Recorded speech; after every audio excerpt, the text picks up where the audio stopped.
CST, ce que l'on appelle le main event dans les soirées de sport de combat aux États-Unis, soit l'opposition la plus attendue de la soirée et le match pour lequel tous les spectateurs se sont déplacés.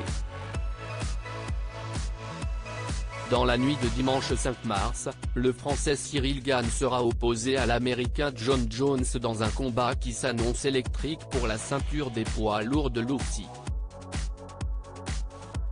Le natif de Rochester, dans l'État de New York, aura l'avantage d'être chez lui puisque le combat se déroulera dans la T-Mobile Arena de Las Vegas, devant une foule très certainement acquise à sa cause. Pour celui que l'on surnomme Bon Gamin et qui a grandi à La Roche-sur-Yon, Vendée, avant de partir pour la capitale, CST une véritable consécration de pouvoir atteindre ce niveau de compétition.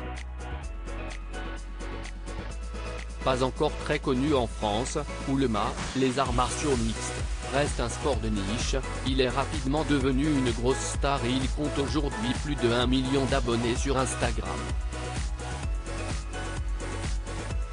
En mai dernier, le colosse des 1m93 pour 112 kg était l'invité de Nathalie Lévy dans l'émission En aparté sur Canal+. L'occasion pour la journaliste de lever le voile sur un mystère, l'orthographe du prénom du combattant français.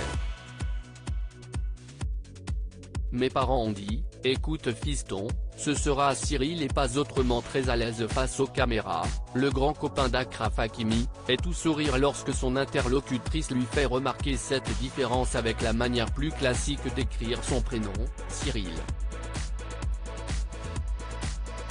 Oui, CST particulier, admet Cyril Gane, avant de ne dire plus, l'histoire, CST tout simplement qu'à ma naissance, quand papa et maman ont fait les papiers, à la mairie ils se sont trompés et pour changer le dossier il fallait limite payer, enfin c'était compliqué, du coup mes parents ont dit, écoute fiston, ce sera Cyril et pas autrement.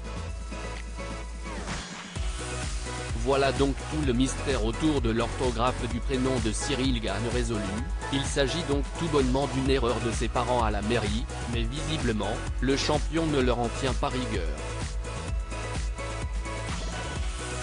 Comme le rappelle la journaliste, cela fait aussi de lui quelqu'un d'unique et désormais prêt à décrocher son rêve en devenant le premier Français à remporter la ceinture des poids lourds en UFC.